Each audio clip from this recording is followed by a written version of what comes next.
निवडणूक आपल्याला आपले मूलभूत गरजा आणि मूलभूत प्रश्न सोडवण्यासाठी खूप गरजेची।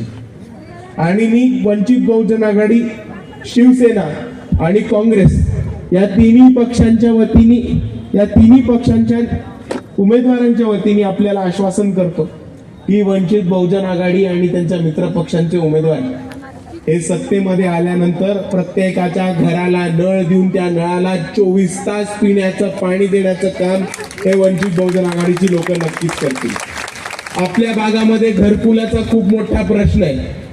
प्रत्येक माणसाचं नाव घरकुल यादीमध्ये टाकायचं काम आमचे निवडून आलेले सदस्य नक्कीच करतील आणि ज्या ज्या लोकांचं नाव त्या यादीत येईल त्या लोकांच्या नावावर घरकुल यादीच्या मार्फत एक घर बांधून देण्याचं काम हे आमचे उमेदवार नक्कीच सत्तेमध्ये आल्यानंतर करतील। जिल्हा परिषदेची जी शाळेची अवस्था रखडलेली आहे, ही शाळा परत एकदा बांधून तिकडे मोफत दर्जेदार इंग्लिश मध्ये शिक्षण आपल्या लेकरा बाळांना देण्याचं काम हे वंचित बहुजन आघाडी आणि त्यांचे मित्रपक्ष नक्कीच करतील।